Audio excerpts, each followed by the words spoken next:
Today, we've got a strategy-filled episode with tips on launch, Etsy, Amazon, and Walmart ranking, press articles, and much more. Make sure to stay to the end for some of the most juicy 30-second tips that we've had. How cool is that? Pretty cool, I think.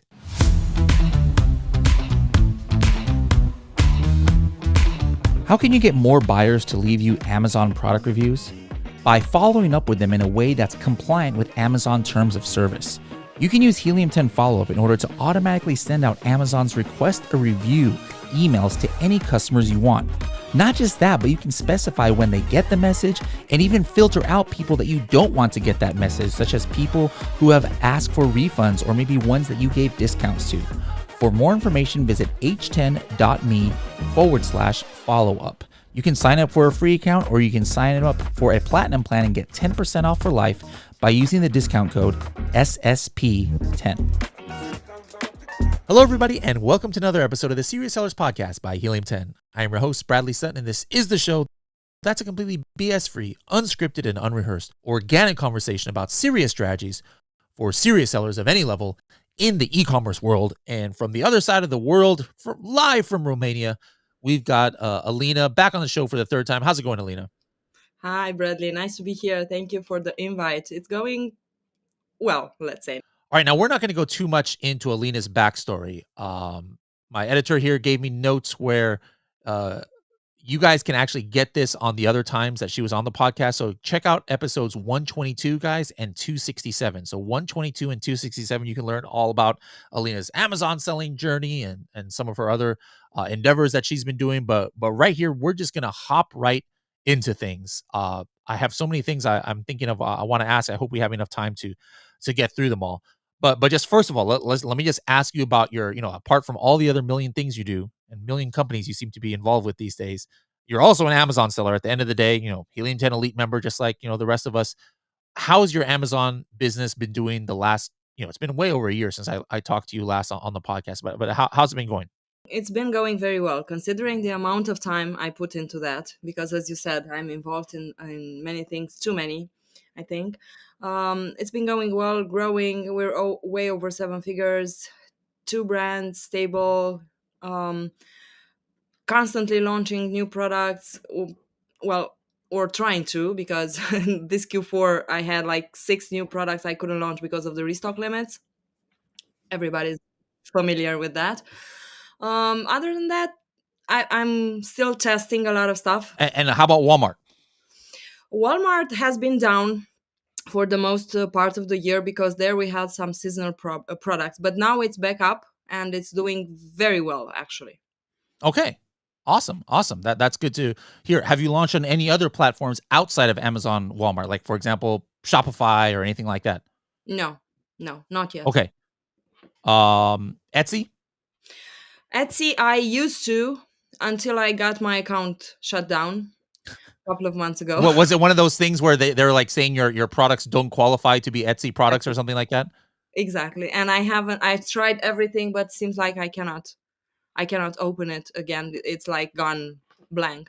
Oh, that sucks. Yeah. With One of my so products that happened to me. So I'm not sure if somebody reported me, but I mean, it's definitely more, I mean, it's made in China, but it's still handmade. It's made by somebody's hands, like come on, guys, doesn't matter where it's manufactured in, should qualify.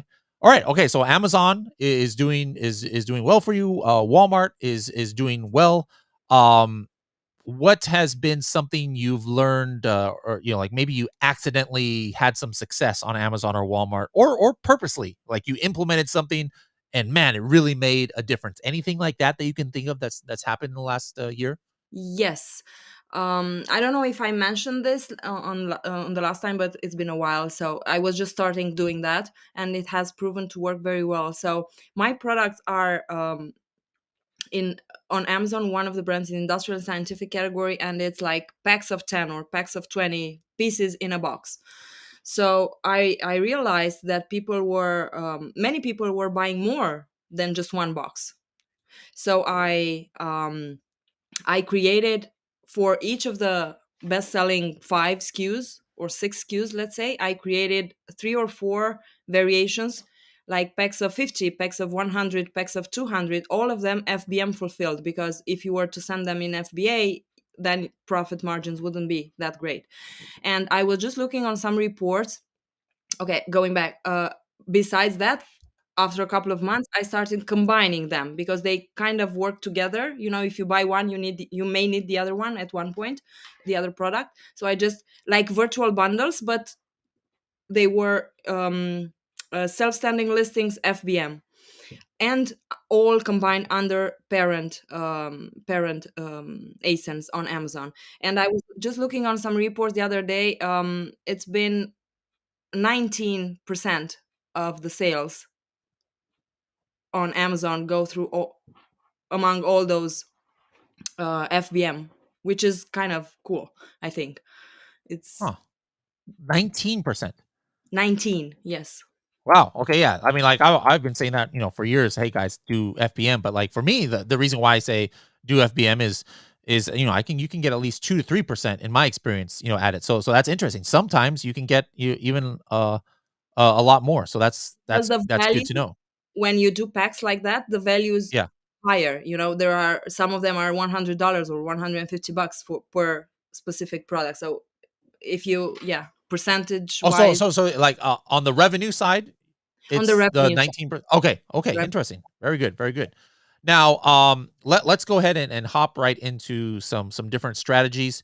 You know, um, you know, I think everybody who's been listening to you from before knows you as Alina from AZ Rank. And we're going to talk about some other endeavors you've been doing lately. But um, tell me about the day that the announcement came out before. Uh, you know, did you have a heart attack, or no. did you and your husband like contemplate going to a mountain to meditate to kind of ease Actually, your worries, or what was your thought process when Amazon was like no more search find buy in the traditional sense? it was very funny. Actually, I don't know if you remember. I was in LA. I was at the Helium 10 workshop, and at the moment I saw the post, I was in an Uber driving from Irvine to downtown LA for a meeting, and I was like, seriously, 9 a.m. in the morning, and you're coming with this? What Yeah. joke is this? But no, it was true. It's been 1 year now, one full year, and I have to admit, very honestly, that that change for us turned things into better. Our campaigns are working better because all the other things that we do on top of that. So then I was like terrified. Now I'm happy. I think it's okay. It's been Yeah. okay. Okay. Yeah, and I've used, I've talked about it on the show, multiple times, how AZ rank I, works. Nowadays it's like, hey guys, like you can't just tell people to go search, find, and buy stuff, but you've got to do different things. And so one thing that you guys do, correct me if I'm wrong, it's been a few months since I've used the service, but it is like you don't even force them to use a certain keyword, but like what you do right. is like you say, "Hey, which keyword would you use to find this kind of product?" Just to see a general Amazon buyer's buying habits, and sometimes they even pick like their own keyword, Your to own use. keyword. Is that Exactly. right? Yes, correct. And on Okay, top of and go ahead. market research, a lot of market research, which for the actual process of purchasing seems to be very important. Yeah, like that was what I really liked, about it is hey, all right, you got this keyword whether they picked one of the ones that you thought it would be or not. Now it's like, probably some of your main competitors are on there, and then they give you some feedback on based on like, hey, how does it look in the search results? The main image, the price point, the title. Hey, click into some of the competitors' listings and then compare it to mine. What gets at you at the bullet points and stuff, and you get all this kind of insight. Where back in the old days, all we did was like, all right, Alina, I need 7 purchases over 8 days for this keyword, and boom, get it done. And in a sense, that was kind of the good old days. Really easy to get to page one, but there was nothing really that could help you make your listing get better or your strategy get better. But now, since you've changed your format to kind of like this survey thing, and it's almost like Helium 10 audience or PickFu, except like on steroids. here. So, I know my personal experiences with it, but what about on your side? Like any customers' experiences, as you know, you don't have to say their product or anything, where where somebody went through that process with AZ Rank and then they got some like crazy thing input from a customer that they never would have realized and they changed they acted on it and it really worked out well for them. I mean, I'm putting you on the spot here, but can you think of anything like that recently? Yes, no, it's okay because it happens quite often. I mean, I don't have something that like explosive, or at least I don't know of something that explosive. But the feedback is, wow, I never thought of this kind of use for my product. I didn't know this, that people actually use this product for this, because we ask them like, what other uses do with would you do with this product, for example, what other ways would you use it to, sorry. And then something else is the packaging ideas are um, very creative like the craziest So things, to the talk about fun. that for a second. So Okay. are you talking about like so maybe they get the package and then they give their input on, hey, I would have made this packaging differently. Is that what you're talking about or?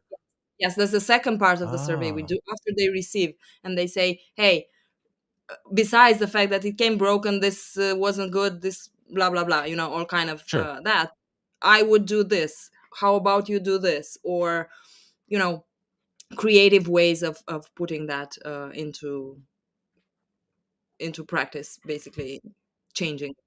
Yeah, so it was the packaging, the packaging ideas can be some of the most creative ones that I've seen, and for the one of the most boring, some of the most boring products out there.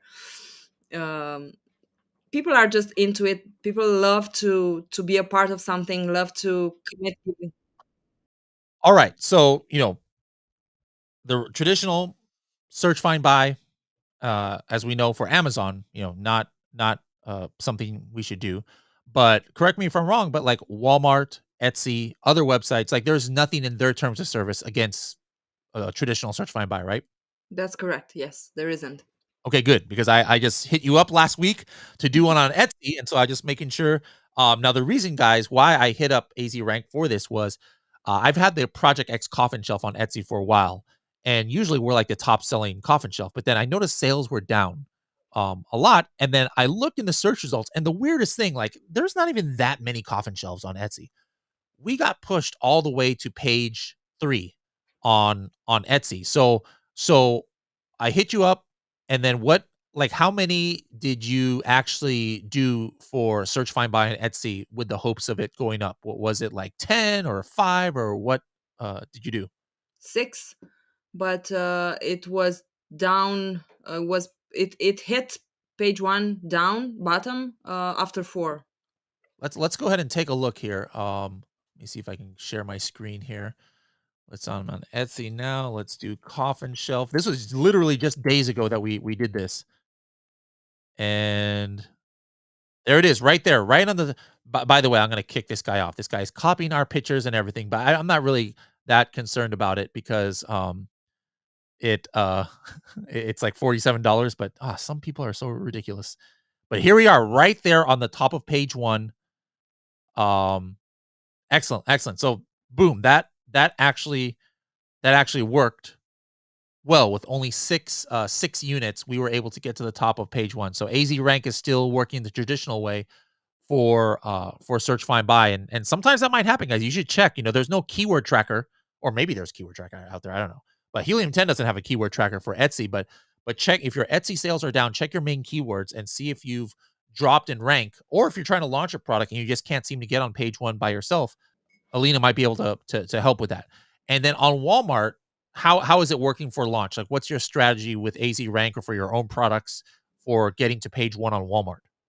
Well, it's kind of the Amazon's old days, PPC and search find buy together. It still works very well, even if Walmart is changing their stuff like crazy, like every day something new is happening. Right now they're they're very focused on the creatives, like the A plus content. They're starting to show videos on some listings I have on my products, videos, and has been a tremendous increase in sales for those products. um, and also uh, uh, something that I learned from my experience, w- wait a little bit. I mean, whatever you do, even if you do search find buy, even if you do PPC, just wait a little bit until you see actually the needle moving.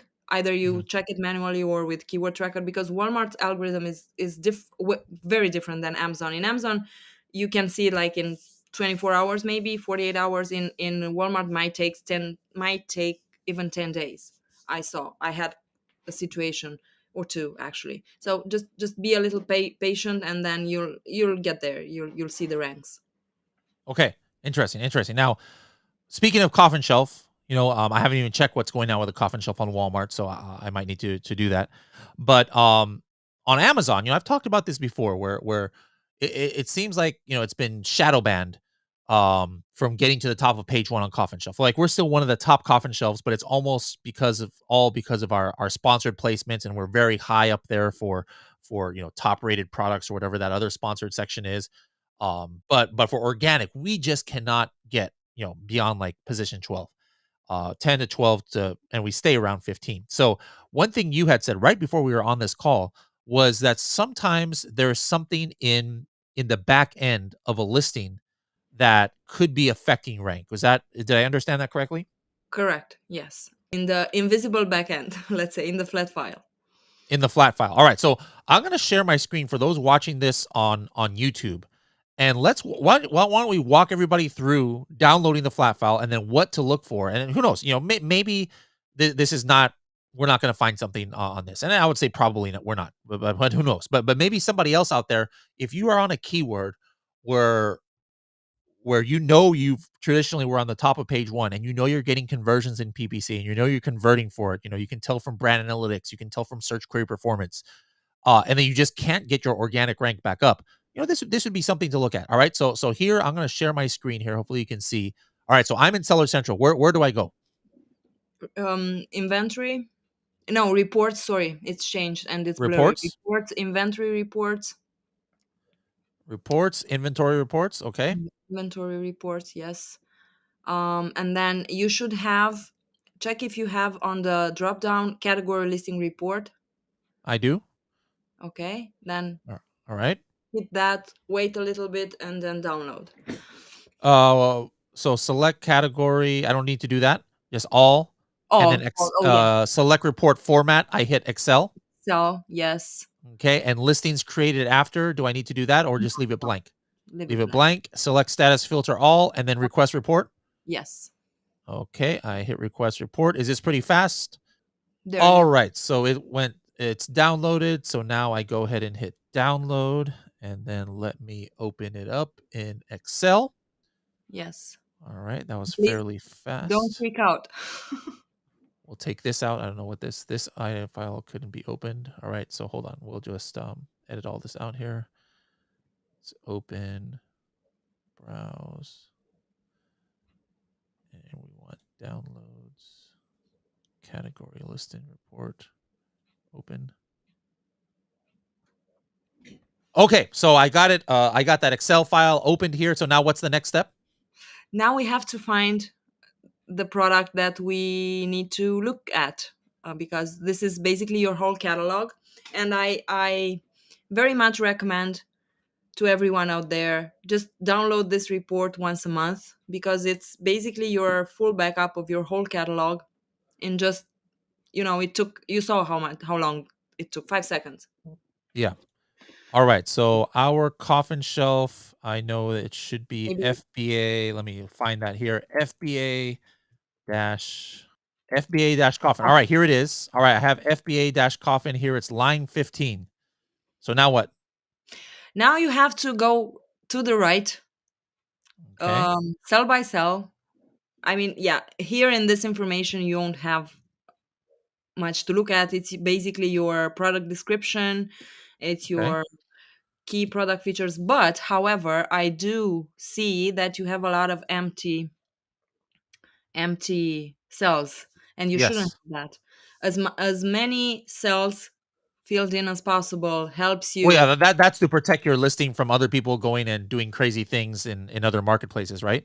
And for ranking, And I for ranking. yes, I mean, if you, I cannot give you proof. I mean, Uh-huh. like the you do, but I've seen working on my SKUs, and it's the same. They're all in the same category, and I see when I work on one which is very similar to the other, the one that I work on is always gaining rank because I hold on, stop over there. The green, it's called Okay, uh-huh. discovery. So these fields I always, but absolutely always recommend to keyword stuff them. Target audience, Well, what does well, no, this mean though that it's all gray? It's all grayed uh, out. That doesn't mean anything? it try to type in something. Does it work? No. Yes. Yes, it works. Okay, so sometimes when they're gray, you are not allowed to change because there is Okay. something, I don't know, whatever, Amazon, from that field. But if you're allowed to type something in, that means you can change. And now they're gray because you don't have something um, Okay. already. Yeah, I think some of these are actually available even in the front end you could Yes, do, but I just have them blank, in there. exactly. Some of them are, and you have them Yeah. blank, which is Okay. not good. So you have to, for example, target audience, other attributes, those you can put keywords. I usually use phrase keywords.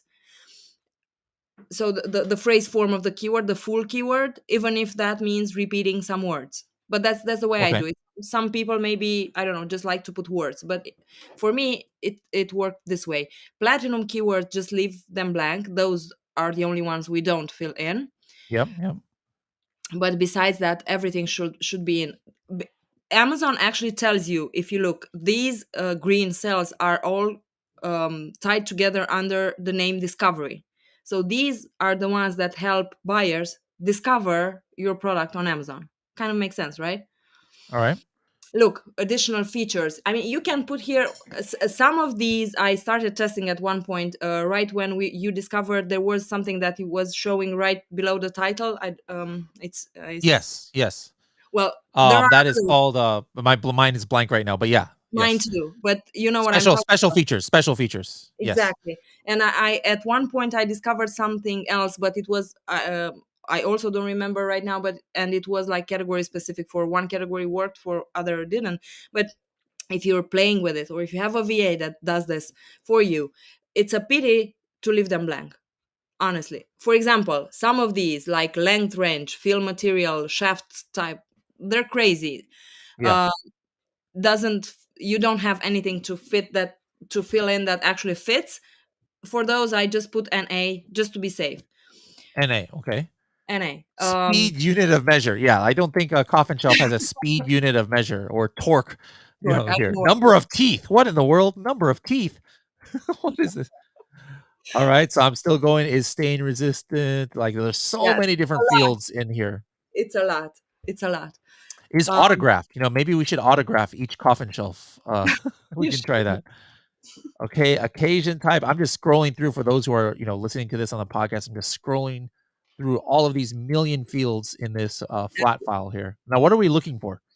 We're looking for some compliance, some compliance fields. I don't know because it's category specific and it's different all the time. But the name, so the number one and two, where it says now theme or season of the product, should be something to compliance related. I But had but some. what are we looking for even if we find that which would might indicate that there's something wrong? Like, if there is something filled out in the compliance, then that's where there's something wrong? Let me explain for a little bit. So if you have a product like Uh-huh. the cotton shelf, which you don't need any type of certificate for, because you don't, Yes. right? You Yes. don't need any, I don't know, FDA, CPC, basis C, whatever. Then those should be completely blank. Okay. Completely blank. Not NA, not anything in there. Completely blank. I had some friends with a pet product, and they discovered after I insisted a lot to send me the flat file to look through it, they had Uh-huh. some information there. It wasn't anything bad. It was just some random words saying something. I don't remember, but just some random words. And then when she called Amazon, Amazon confirmed that their listing had been attacked, and their ranking was like a roller coaster. Couldn't stabilize with anything. When they took that out and Amazon fixed it, now it's doing Okay. amazing. Yeah, I mean, I doubt that that's why I didn't think that this happened to me, but it's important that other people might, like, nobody's gonna attack a coffin shelf that sells 5 units a day, but this is good for people to know how to look. So, like, here's some compliance, fields. It says Yes, legal compliance. So exactly. all of these should be blank, Blank. and then if somebody downloads the report and they see something here, they They should start looking. delete it and then re-upload this, to Amazon or what? Yes, that's the first step. But sometimes compliance fields may not work, may not get approved. Sometimes Amazon blocks those. So if you have something in there, you cannot further change it. So you Oh, might okay. have to call seller support and pray for your um, success. And it goes on and on. Yeah, Uh, well, Alina, this strategy is serious strategies for serious sellers. Praying, while I enjoy praying a lot, I do not pray for Amazon things. I do not think that's a very serious oh, strategy. just kidding. Praying to have wishing, let's say, wishing to Oh, have a. here's a whole bunch more. Here's a whole bunch more compliance, Oh yeah, those were the compliance ones. regulation type, There was this. lots of different things. So what you're saying is somebody went in and did that to these people. Like, Exactly. interesting. Okay, so this is a good thing that all of mine are blank, right? Yes, it's a good thing. Okay, so I'm just gonna scroll over just to make sure. But everything is blank on your list. Yeah, everything is blank. Again, like for me, this is not best practice. I know, we've talked about on the podcast how, Yes. it's best to have everything filled out. Then that makes it harder for other people to attack your listing. But for coffin shelf, I didn't figure that it's that important because Correct. Yes. who's going to attack a coffin shelf listing. All right, we got to the end, so it looks like I'm good. But there you go. There's something, guys, that you can check out in your flat file. If you see some issues with the ranking, you make sure that nobody has added some weird things to your compliance, fields. Have you ever heard of anything else that has you know fixed, issues with people kind of being shadow punished or shadow banned on ranking? The title length, which I think you know already and talked about it, the 150 characters. Sometimes it works, sometimes it doesn't. The category, but I think you have it. Sometimes it just disappears and you're not having any BSR. That hasn't been happening a lot lately.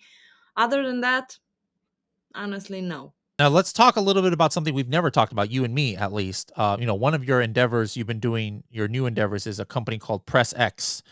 And tell me first of all how you discovered that this, that press and media and things really helps, an Amazon listing. Like how did you discover this? Was this just from your networking and meeting people, or did you try something yourself and it worked, or how did you get turned on to this kind of strategy? Kind of both. Um, Networking and somebody who had tried it, not me personally at that point, but I got so much into it because it was my thing with the ranking and also Amazon's things with the latest thing with the external traffic that is so valuable, and it's a must have basically in Amazon. Yeah. So yeah. So just tell me how. Why don't you tell us how this concept works? Like, not necessarily. I mean, obviously, it's what you guys do, but just in general. I mean, this is not something that only you guys can do. But obviously, you would help with it. But what is this concept of getting press for Amazon products? Because we're not talking about press releases. We've talked about that on the podcast before. But Mhm. what part of media or what part of press are we talking about? Give us an example. So it's a product review in press. Okay, so it's an article talking about your product. Um, is why is it good? Why is it bad? If it is, but they won't say bad stuff. So basically, an extended review with photos, with sometimes even some of your other products from the brand mentioned in there, or it can be also about your brand, but in detail. Okay, so it's not like an announcement, like a press release, an announcement, hey, this brand has launched this product. Make sense? Yeah. They talk about your specific product, and whoever reads it has several links. I mean, has a link in several places inside the article to go to Amazon, and that is your attribution link. Now, I think we kind of are the only ones doing this for Amazon sellers because it's the only CPC based model. I mean, you just pay for the clicks you get. You don't pay for the article being published. We have like a small setup fee, but that doesn't, it's irrelevant. Uh-huh. If you don't have any clicks, if you engage for an article and goes viral, you can go with it forever and ever until you want to. Maybe you can spend, I don't know, $100,000 if it goes viral. But at the same time, if it doesn't, because it happens, sometimes, just products aren't well seen, or I don't know, people just don't like it at that point. You don't pay because you don't get any clicks. So basically, it's something that I really think people should try just because of that because it's just Okay, such. well, let's talk about. I think people understand, cost per click. Regardless, Mhm. it's kind of like an Amazon term too, but it's very, Exactly. common advertising term. But like my, cost per click is 50 cents, whether it's $5. Kind of, that's not the important part. The important part is almost like maybe the conversion. So I'm just wondering, like, you've done a lot of these now. Is it kind of standard? Like how many conversions somebody gets per click, or it you've seen situations where somebody might get a lot of clicks but no conversions because their listing is not that great or something, or is there an average, conversion rate on these clicks? Because that's where it becomes more important, is not how much you pay for the click, but how far that click, gets you. Well, yes and no. The answer to your Uh-huh. question, yes and no. So no is because I don't consider the conversion is the most important part for this strategy. Really? Yes. Why not? I mean, at the end of the day, I'm trying to sell units. I'm just giving you a hard No, time, but go ahead and argue no, with me so no, we no, no, can you're get this out. it's okay. So the whole strategy with the press, it's not to sell a huge amount of units or a large amount of units in a couple of days or in 2 weeks and then measure your conversions versus the cost per click and see if you got profitable or not. It kind of doesn't work that way. And I don't think any type of marketing or press works that way because the non-tangible part, as I call it, of from all this is way higher. Example: last week, 1,000 clicks. It was one day. A very well-known publisher, very good product, very good established listing, good seller. 1,000 clicks one day. 350 add to carts. 170 sales. Okay. Explicit numbers. Okay, so this can happen for, you might say that's a good conversion on top of everything else you have, Sure. right? In terms of profitability, where it's here and there, it depends on each how they calculate their budget to see. But in my opinion, um, as a seller too, because I've done marketing outside as well, I wouldn't do that just to measure the conversion. I would do it because people see the product. There are tens of thousands of people reading that article without clicking, and sometimes maybe 2 months from now, when you're gonna do another one, or I don't know, influencer post or YouTube video or TikTok, they were, hey, I think I saw this, I read about this on somewhere a couple of months ago. Maybe I'll try it now. Stuff like that. I know it's difficult to measure the exact ROI, and this is the hardest thing to explain to Amazon sellers because we are used to numbers. We need to measure ROI, conversion, all kind of that stuff. But when we're talking about press, when we're talking about this kind of model, it's difficult, and we're trying to do a kind of CPA model, but it's still far away. With this being said, so um, conversion is one thing, yes, but the exposure, the brand awareness, people reading about your product, and the fact that you can use those screenshots uh, with that product on your listing on your social media, or you can get a lot of content out of that. That's another thing. And also, even if the campaign works, even if it doesn't work, let's say the budget ends or the time ends, because we have these two measures. Okay, the article doesn't come down, it stays there. And if you will check your attribution, I mean, we've had cases when months after attribution dashboard was reporting clicks, those were for free. Some of them even got sales, but it's just another way of getting your product out there. For a product, for a well established brand, or for an old product, let's say like coffin shell for example, may or may not be a good idea. But when you're considering launching a new product to an existing brand, that would be the place that this actually has the most value. This is from my experience.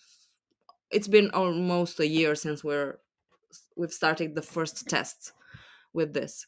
Have you done it on any of your products? Yes, I have, yes, on on my one of the sport brands. um I think I told you back then. So it was a product that it was out of stock. If you tell me something 3 days ago, I'm gonna forget it, so you definitely have to tell me again.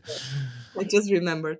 So completely out of stock for a couple of months. It was a good selling product, like expensive, like in the $40 price range. We were selling. Wait, hold on. So out of stock, meaning that, the campaign you did was so successful, it made you No, sell out? no, Or no, no, no. what are you saying? So when I started the campaign, the Uh-huh. article, before that, the product was out of stock. So I had no PPC running on it, no. Oh, okay, okay. So And this was kind of like your way to give it a jump start when you exactly. went back into stock. Okay, I got you now. Go ahead, continue. Exactly. And the budget I did was the middle one, because those were the publishers were. So a $6,000. It went for, I don't know, 40-ish days. It was summer. It's not the best time of the year for this product, but overall, I got, the first day, I think I got around 70 or 80 sales, and it was definitely out of that article because I had no PPC, no ranks, didn't do Wow. anything else. It slowed down. So it slowed down. Then I got sales, and we got back to, I don't know, 10, 15 a day, which was a regular amount of sales for that time of the year for that product, without doing anything else. Now, what kind of how are you linking to the listing? Is it using an attribution link or an affiliate link, or what kind of link are you using? Attribution. So then on those ones, did you get your brand referral bonus from Amazon on that? Did you ever check that? I did check that, and just some of those were reported. We've had issues before with attribution not reported. The clicks were there, so everything was there. What I saw on my end of counting was there in attribution in terms of clicks or page views and everything. The sales weren't there though, and I know for a fact that the sales had to be from there because I didn't do anything else with that listing and I had no ranks. So that's So why I so said so you're saying that you didn't get brand I did referral not. bonus. I did not. Interesting. But some other people, I mean, other people do. Yeah. Brand attribution doesn't work always the right Okay. way. It's still in beta, right? Yeah. Interesting. Um all right, cool. So let's just for last part, last couple minutes here, do some strategies. And the way we do it now is not just TST, 30-second tip, because people kept not sticking to 30-second, but it's TST or SST, 60-second tip. So 30 to 60-second tips. Why don't you think of your two best possible ones that you could give us about ranking or launching or PPC or anything at all? And let's close the episode with these two. It's always such a hard one. Like, you've only been on this podcast 17 times, and you should have Yeah, known what's coming. So you could have I prepared know. yourself. But it was very hard to prepare this. So, for the most experienced of our listeners, of your listeners, Uh-huh. I don't know how many of them are familiar with a website called AmazonScience.com. Are you familiar with that? I have never heard of that. No. Okay, so that's a website where Amazon actually posts things about how their algorithm works, how their KPI, how they measure KPIs, how they do stuff internally. The problem is the it's very technical. It's science.amazon.com or amazon.science.com, one of those. Uh huh. Um, it's very technical.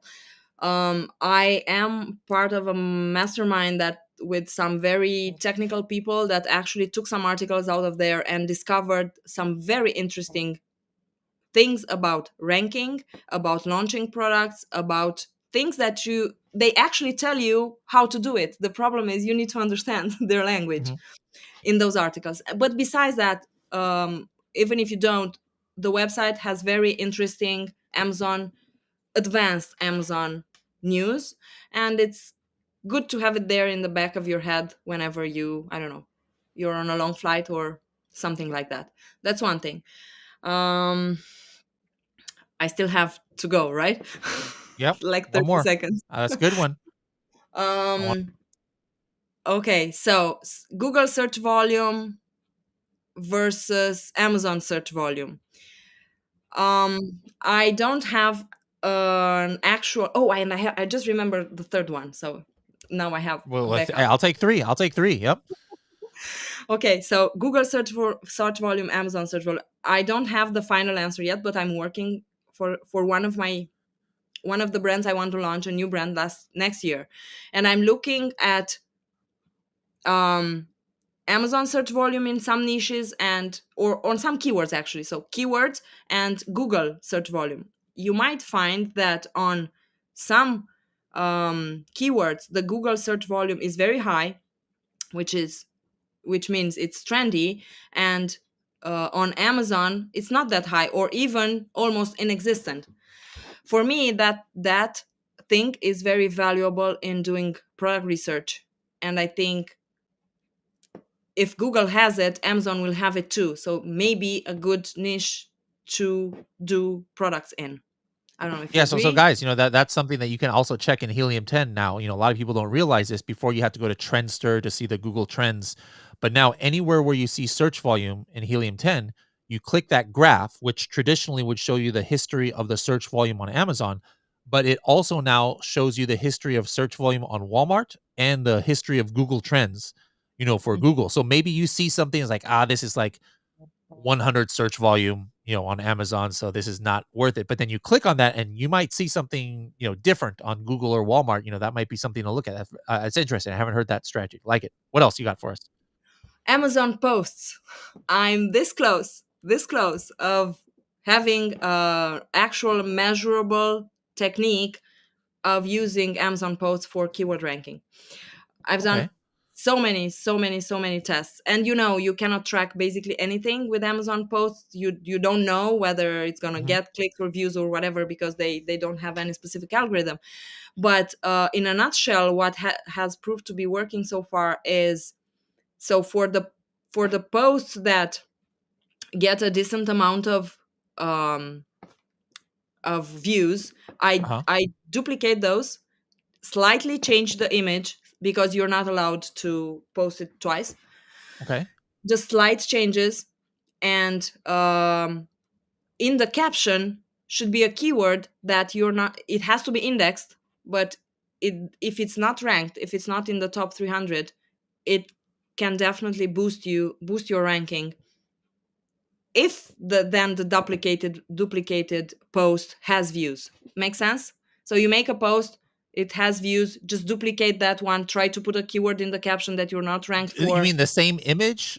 the same image slightly change, I don't know, just mirror it. Is there? Or Is there? I don't. I'm not the one who does the Amazon post. Shivali and Carrie do that on our account. But is there a duplicate button? Like, you just duplicate it, or when you say duplicate, you just mean, hey, upload from scratch the upload same from post. scratch, upload Okay. from Okay. scratch. Interesting. All right. Well, hey, I like these are some of the best that we've had. So that you were trying to be humble. You pretend that you didn't have this plan. You did have it planned. So I like it.